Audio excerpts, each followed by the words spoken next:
मंडी में इसी शैक्षणिक सत्र से शुरू होने जा रहे विश्वविद्यालय के भव्य कैंपस के लिए जमीन चयन की प्रक्रिया शुरू कर दी है। जल्द ही जमीन का चयन करके कैंपस का निर्माण कार्य शुरू कर दिया जाएगा। यह जानकारी सीएम जयराम ठाकुर ने आज सराज छात्र संघ के कार्यक्रम को वर्चुअल माध्यम से संबोधित करते हुए दी। हालांकि सीएम ने इस कार्यक्रम में व्यक्तिगत रूप से शामिल होना था, लेकिन स्वास्थ्य कारणों के चलते वे यहां नहीं आ पाए और वर्चुअली कार्यक्रम में शामिल होकर सराज छात्र संघ को बधाई दी है। उन्होंने कहा कि शिमला के बाद मंडी कॉलेज में स्टूडेंट्स की सबसे ज्यादा संख्या है।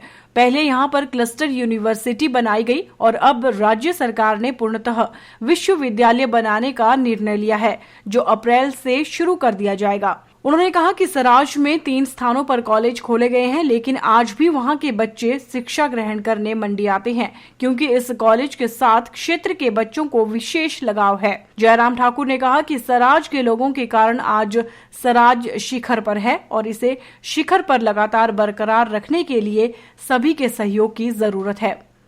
उन्होंने सराज छात्र संघ को अपनी ऐच्छिक निधि से 51,000 रुपए देने का भी ऐलान किया।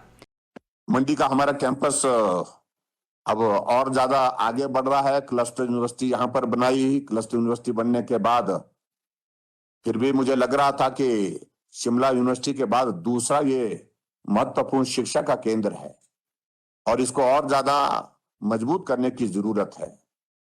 और उस दृष्टि से इस बात को हमने सोचा है कि हमने तय कर दिया कि हिमाचल प्रदेश में नए विश्वविद्यालय की स्थापना भी हम मंडी करेंगे। उसकी औपचारिकताओं का काफी दौर पूरा कर लिया और कुछ दौर आने वाले समय में रहता है।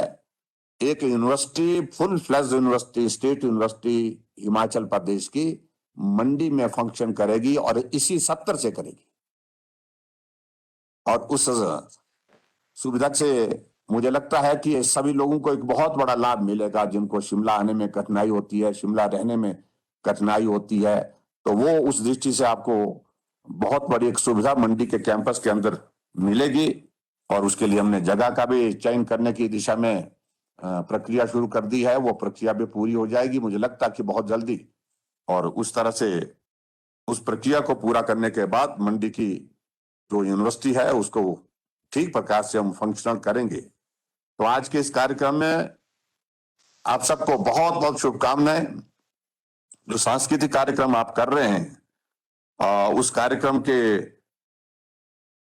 लिए मैं अपने ऐच्छिक निधि में से 51,000 रुपए देने की भी यहां से घोषणा करता हूं। 51,000 रुपए हम आपको देंगे, जो हमारी टीम बनी हुई है वहां पर, और आप इस कार्यक्रम का आनंद लें। और आनंद के साथ सभी लोग इस कार्यक्रम में भाग लेने के पश्चात जो मैंने कहा, एक बात जो कही है कि आओ हम अपने क्षेत्र के विकास के लिए जहां भी जिस भी रूप में योगदान दे सकते हैं, सहयोग दे सकते हैं, उस सहयोग को देने के लिए आगे बढ़ें। और उसके साथ साथ में जहां सम्मान और स्वाभिमान की अगर बात आती है, सराज शिखर पर जिसका हम जिक्र करते थे, आज आप सबके सहयोग और समर्थन से स्वाभाविक रूप से हिमाचल प्रदेश में विकास की दृष्टि से भी और उसके साथ साथ में कई मायनों में शिखर की ओर, जो हम बात कर रहे हैं कि शिखर की ओर सराज आज शिखर पर पहुंचा है। लेकिन शिखर पर पहुंचने के बाद इस शिखर को कायम रखने के लिए आप सबकी शुभकामनाएं, आप सबके सहयोग की जो आवश्यकता है उसमें आप किसी प्रकार से भी कमी ना छोड़ें। इतना मेरा आज विशेष आप सबसे निवेदन है। वहीं इस अवसर पर सराज छात्र संघ के अध्यक्ष टिक्कम ठाकुर ने सफल आयोजन के लिए सभी का आभार जताया।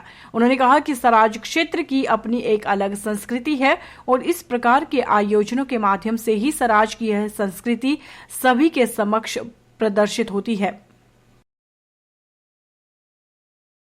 कार्यक्रम कराने का जो हमारा मेन उद्देश्य था, इसमें हमने जो है सराज की संस्कृति को किस प्रकार से हम देखते हैं कि सराज की संस्कृति अपने आप में एक अलग पहचान रखती है। संस्कृति को किस प्रकार से दूसरे लोगों तक पहुंचाने का जरिए हमारे पास जो ऐसे कार्यक्रम है।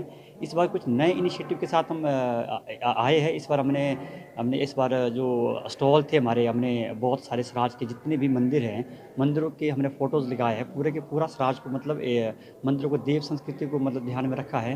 हम देखते हैं कि जड़ी बूटियाँ इस राज्य में बहुत सारी जड़ी बूटियाँ हैं जिसका पता जो है आज के युवाओं को नहीं है। इसलिए उन जड़ी बूटियों का भी जो हमने एक स्टॉल लगाया है ताकि इस पर आने वाले समय में काम हो और आयुर्वेदिक दवाई पर जो है इसका इस्तेमाल किया जाए। साथ ही साथ हमने इस बार ट्रेडिशनल फूड जो हमारा खान पान है, जो हमारा स्वराज का हमारे बुजुर्ग जो खाना खाते थे, वो खाना क्या था, कोदरे की रोटी थी, इसमें झोल बाड़ी, बिट्ठू सरहरा, लड्डू, इस प्रकार के 15 से 20 हमने जो भोजन थे, जो हमारे व्यंजन थे, वो हमने बनाए और हमने उनके स्टॉल लगाए। इसकी जानकारी हमने जो आज के अतिथि थे उन्हें भी दी और जो और भी बच्चे महाविद्यालय के हो, चाहे स्वराज के बच्चे को तो पता है ही, साथ ही साथ जो महाविद्यालय के बच्चे हैं और अन्य क्षेत्रों से जो यहाँ पर जो बच्चे आए उन्हें हम इस प्रकार की जानकारी दे रहे हैं। फेसबुक पर पोलस्टार हिमाचल का पेज लाइक करें और यूट्यूब पर हमारा चैनल सब्सक्राइब करना ना भूलें।